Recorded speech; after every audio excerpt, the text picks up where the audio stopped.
Lagu yang diulang, kemudian kita mulai goyang badan, kemudian mulai tutup mata, kemudian mulai berharap kita kehilangan kontrol. Ini populer ya, saudara nggak tahu, saya nggak tahu saudara pernah punya pengalaman ini nggak, tapi saya sudah kenyang dengan pengalaman ini dari remaja.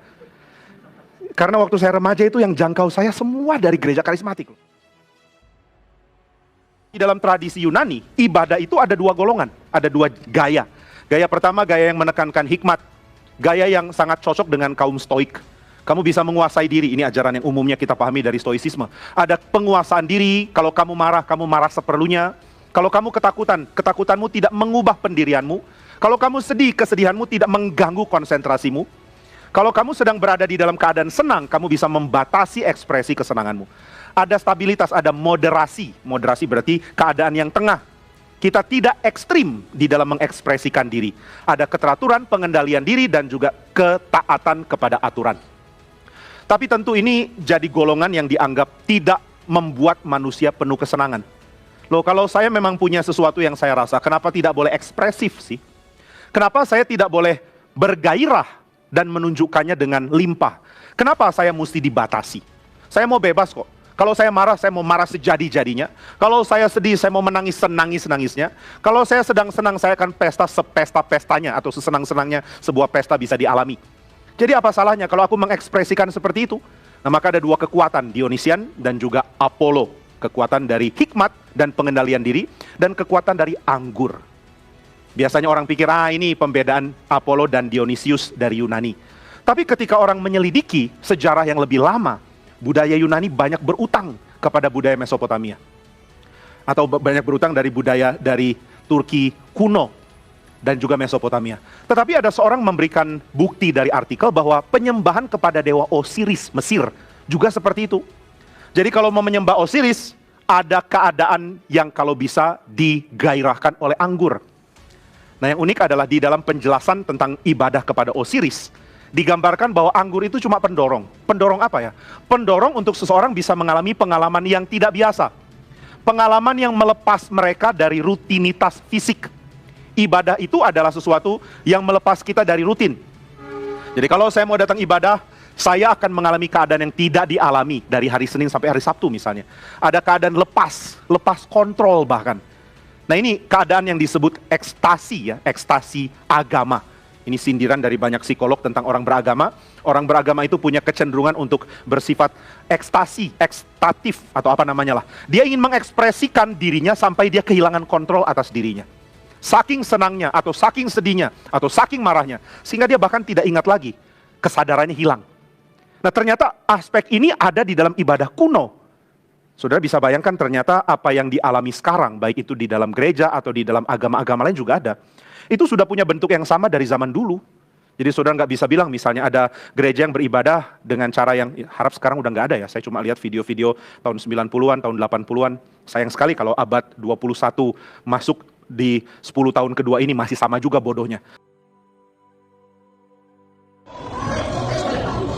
Tapi di tahun 80, di tahun 90 ada ibadah yang bikin orang gelepar, kemudian bicara aneh-aneh, muntah, ada yang berkokok. Saya pernah dapat video di mana pendetanya setiap kali berhenti untuk berkokok. Katanya ini adalah roh yang sama yang ada pada Petrus. Saya nggak pernah baca Petrus berkokok, tapi ya ini pendeta berkokok.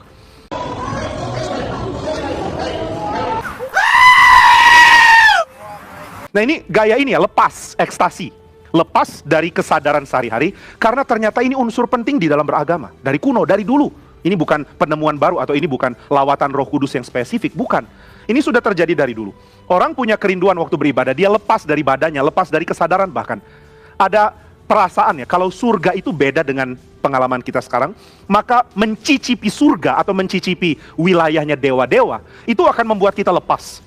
Ini ada di Mesir dan juga ada di dalam tulisan Babel yang agak belakangan. Ini lebih baru ya karena imamat jauh lebih lama.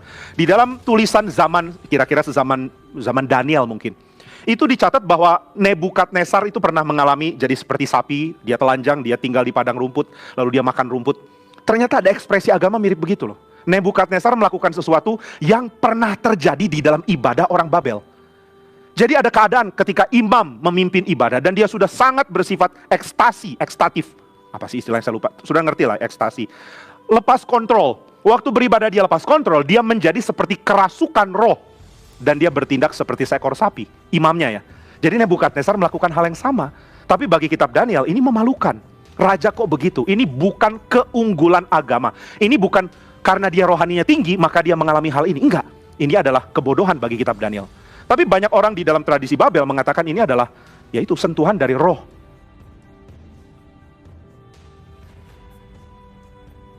Ada roh dewa yang masuk ke dia, lalu dia lepas kontrol. Nah kadang-kadang untuk imam mengalami lepas kontrol, dia perlu mabok. Dia bawa anggur ke dalam. Nah karena budaya ini budaya biasa di Mesir, maka saudara bisa lihat larangan di Imamat 10 itu keras sekali. Jangan kau minum anggur, engkau serta anak-anakmu, ada kelanjutannya. Bila kamu masuk ke dalam kemah pertemuan.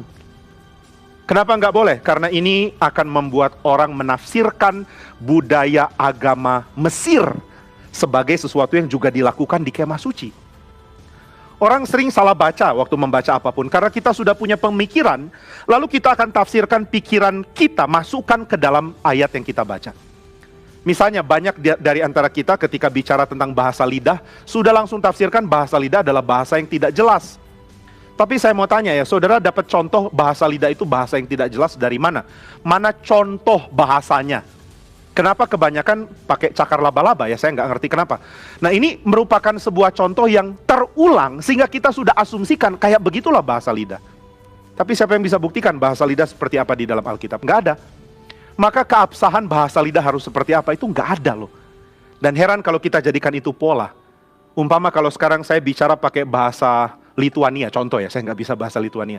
Umpama saya ngomong pakai bahasa Lituania dan saya mengatakan ini bahasa lidah, saudara akan percaya?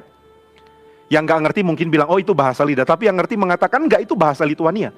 Dan kalau saya balikan, kenapa nggak boleh bahasa Lituania jadi bahasa lidah? Karena bahasa lidah harus bahasa yang nggak pernah dipakai. Tapi tahu dari mana hal itu? Saudara, ada ayatnya kah di Alkitab kalau bahasa lidah itu bahasa yang tidak dipakai? Enggak kan? Nah jadi kita sebenarnya banyak asumsi waktu baca Alkitab. Kita sudah punya asumsi yang kita pikir benar, lalu kita tafsirkan, kita anggap Alkitab sedang bicara hal yang sama.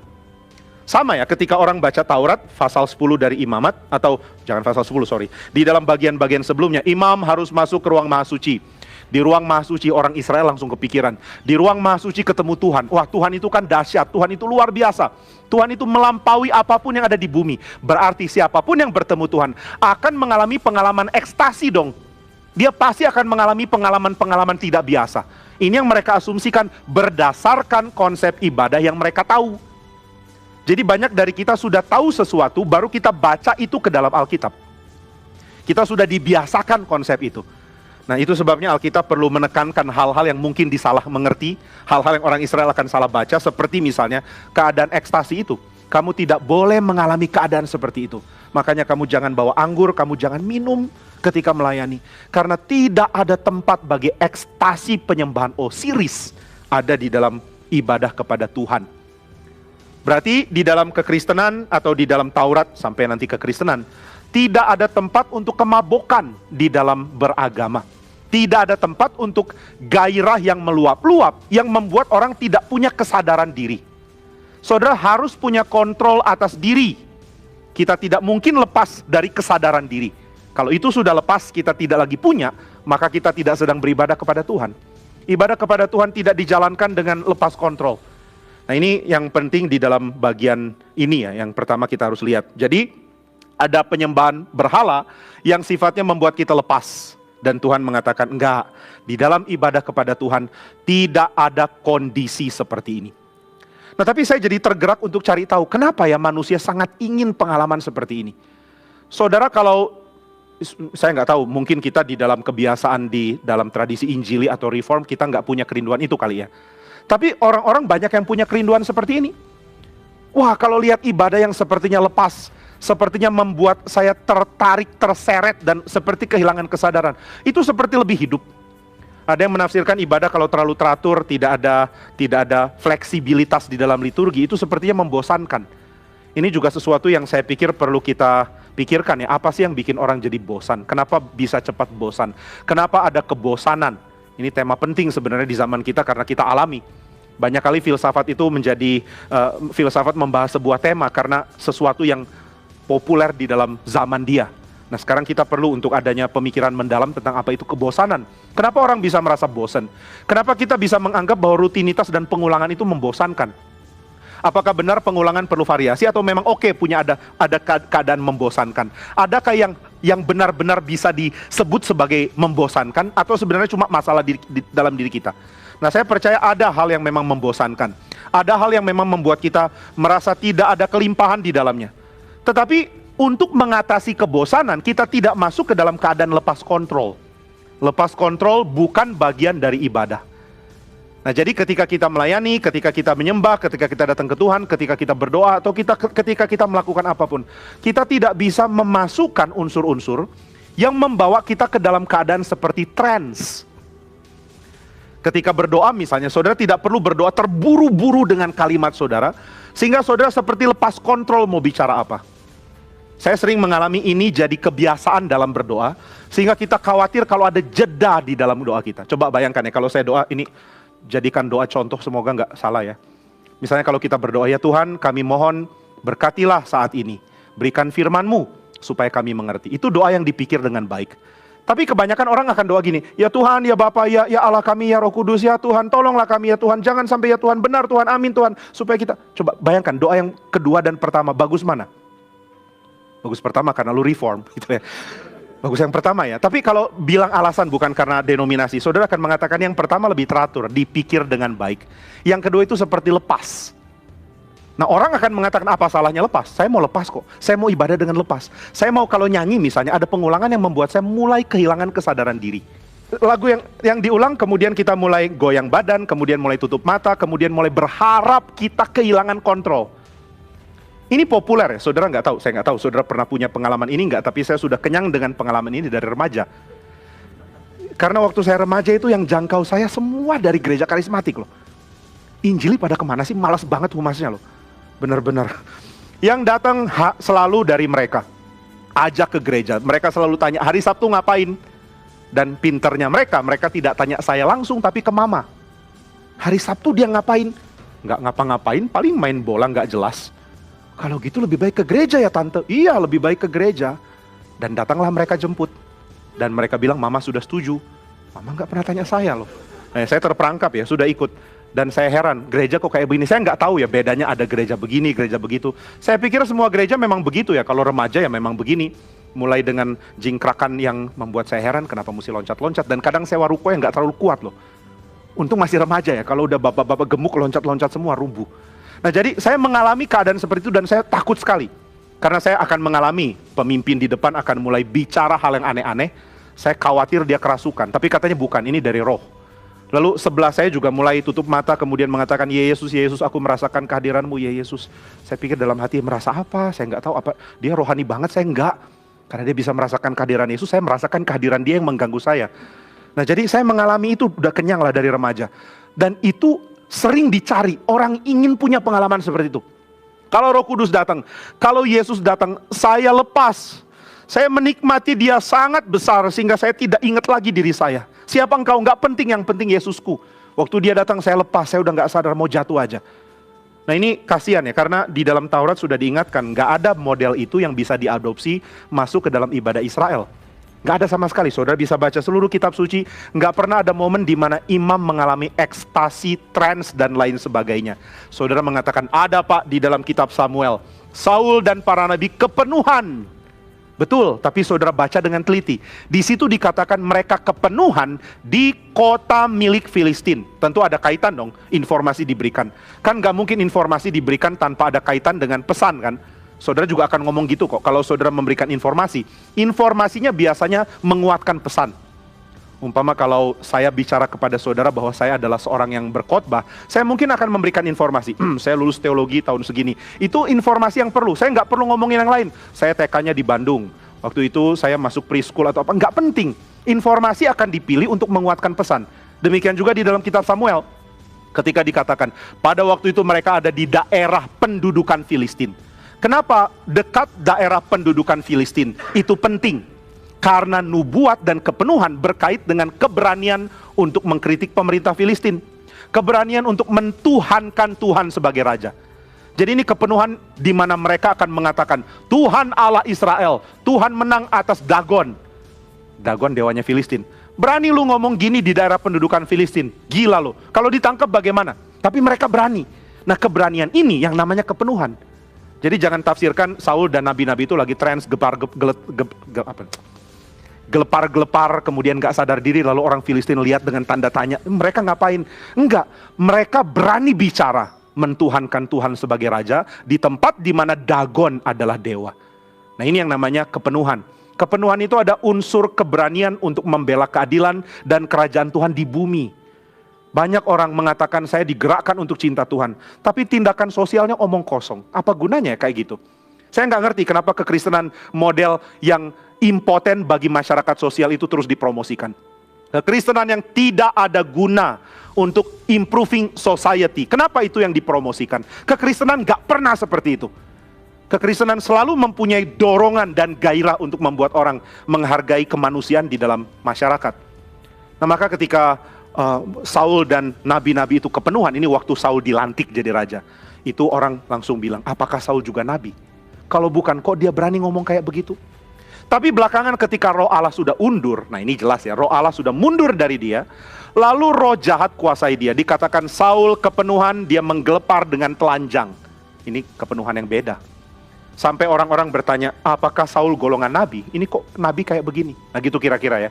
Jadi saudara, sekali lagi nggak ada pengalaman trans dan ekstasi yang diizinkan Tuhan ada di dalam ibadah di Taurat, di dalam Israel.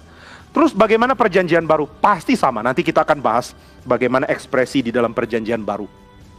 Maka kenapa orang cari seperti ini? Saya yakin ini adalah satu kerinduan yang salah arah. Ada teologi penting dari John Calvin di dalam Institut Buku Pertama, bahwa setiap manusia punya dorongan untuk menginginkan Tuhan yang melampaui ciptaan ini. Seluruh ciptaan kelihatan baik, karena itu kita digerakkan untuk ingin tahu siapa dia di balik ciptaan yang baik ini. Kalau banyak hal indah kita alami, saya ingin tahu pemberi keindahan itu siapa, siapa sumbernya. Saya ingin kenal Allah.